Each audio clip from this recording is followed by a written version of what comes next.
day, my name is Ina Kivitz and I'm currently a fourth year student completing my Advanced Diploma in Human Resource Management. Today my group and I will present to you how to implement an effective remuneration policy and strategy. We will be looking at the following outcomes. What is a remuneration policy and salary structure? Analysis and critique based on the reinforcement and expectancy theory as well as the equity theory. And lastly, we will be looking at how the organization A&Z Consulting implements their remuneration policy effectively. In order to understand what a remuneration policy is, it is important to understand the concept of remuneration. Remuneration refers to any payment or compensation that an employer or executive receives based on their services or work provided to a specific organization.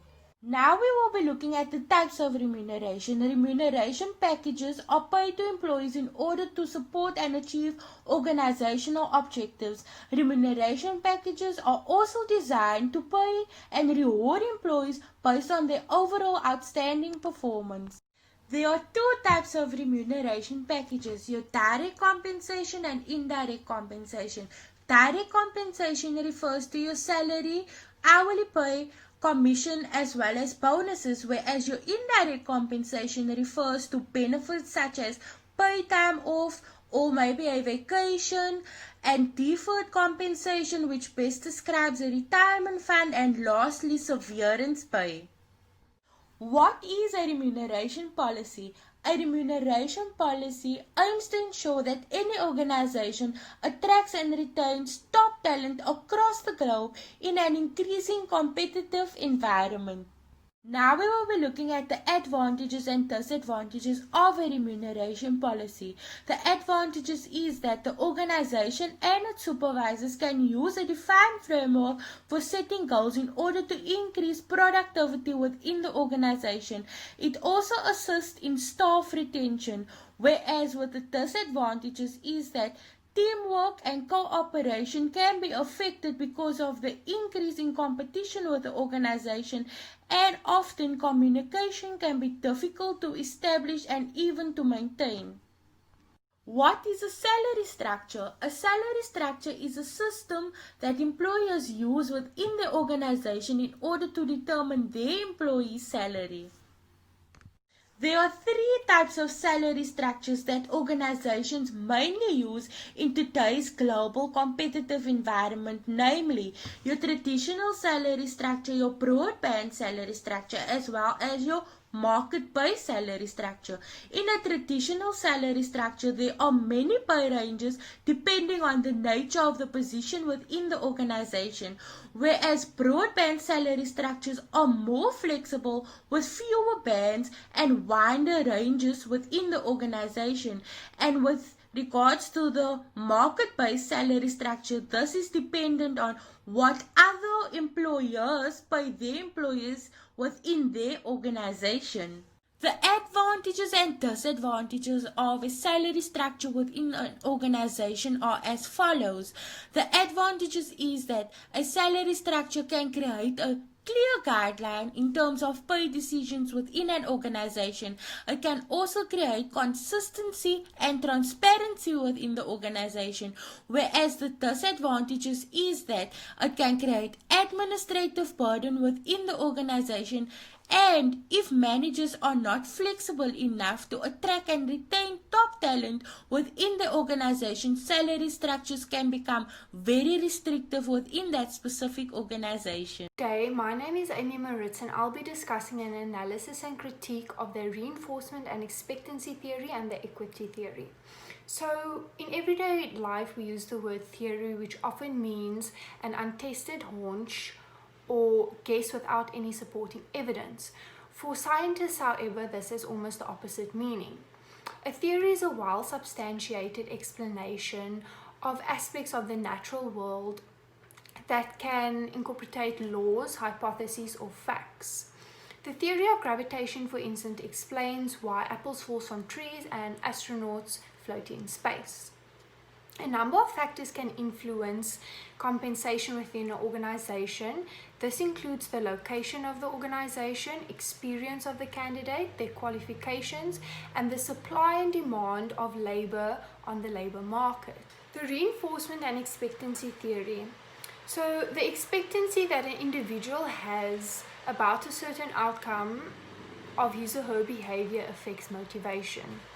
When a person values a certain outcome, believes that their behavior will lead to a desired outcome, and that the attainment of the outcome will be instrumental in the attainment of related outcomes, the person will be motivated.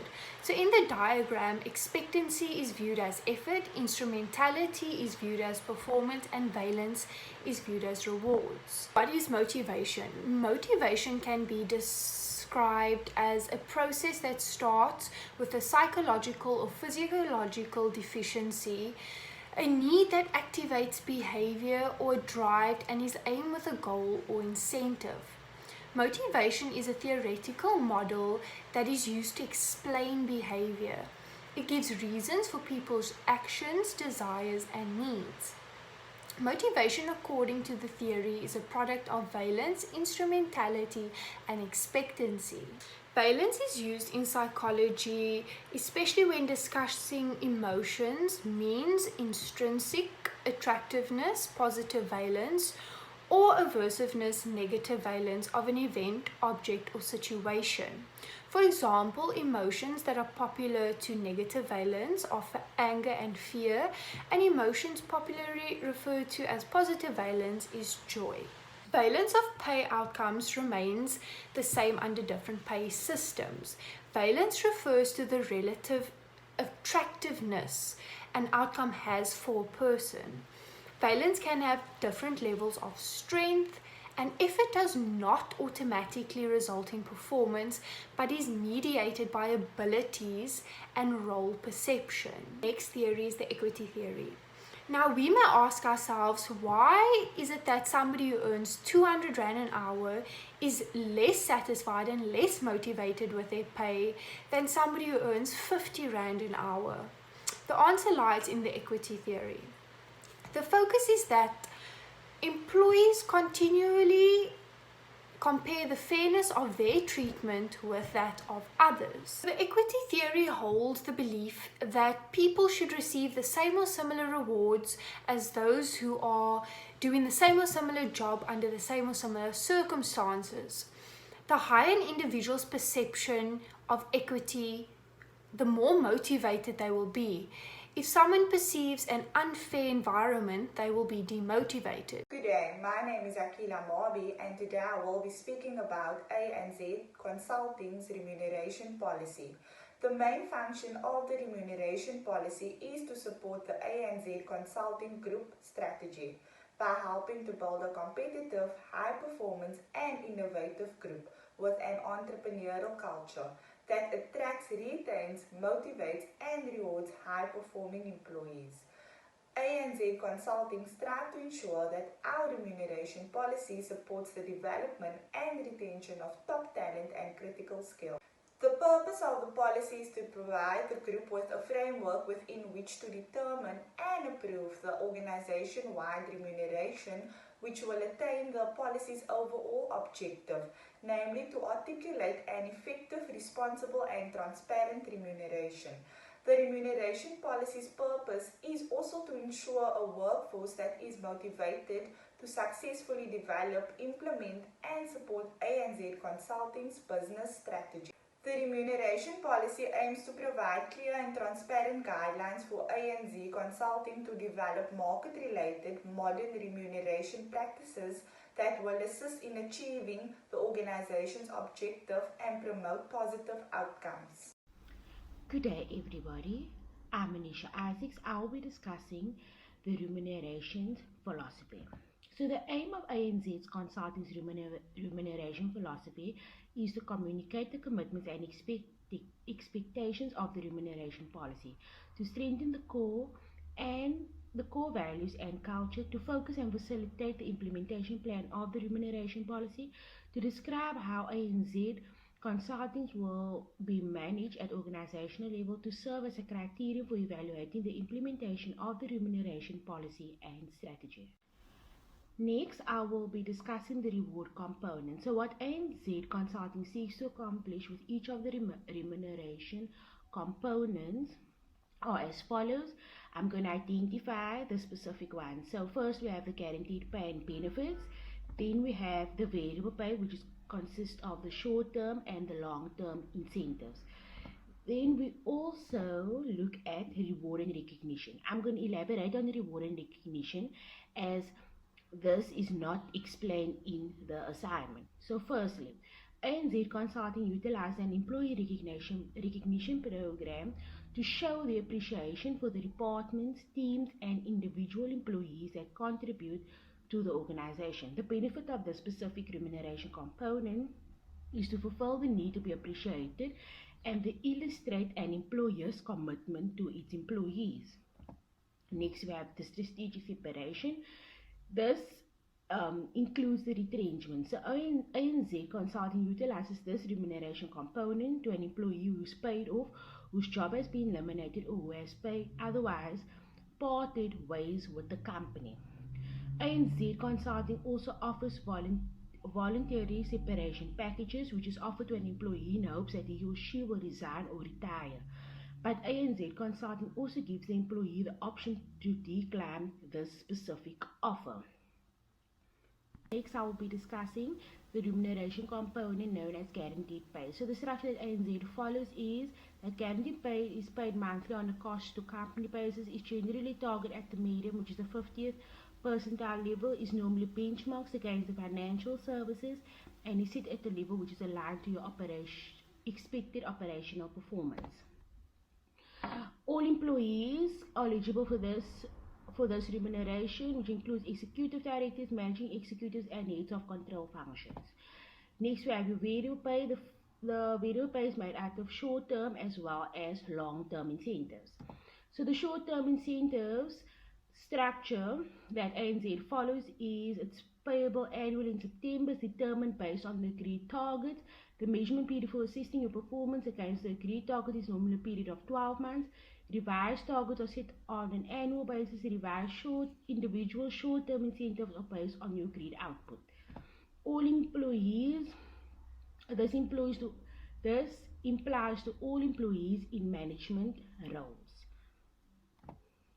So your long-term incentives is a share plan wherein the participants are paid in cash amounts referencing the value of A&Z Consulting share price and meeting predetermined performance conditions. Under the scheme, the participants can only be offered a combination of the full value performance units, which is your awards, and your full retention units, which is your grants. Employee benefits and allowance. Subject to local competitive practice and legislation, it is A&Z Consulting's policy to provide, where appropriate, the following employee benefits and elements of remuneration. A&Z Consulting provides retirement schemes, funeral benefits, group life insurance, disability and income protection insurance, post-retirement benefits, medical insurance benefits, relocation allowance and vehicle allowance. Retention of key and critical skills is an important requirement for A&Z Consulting due to the nature of the business.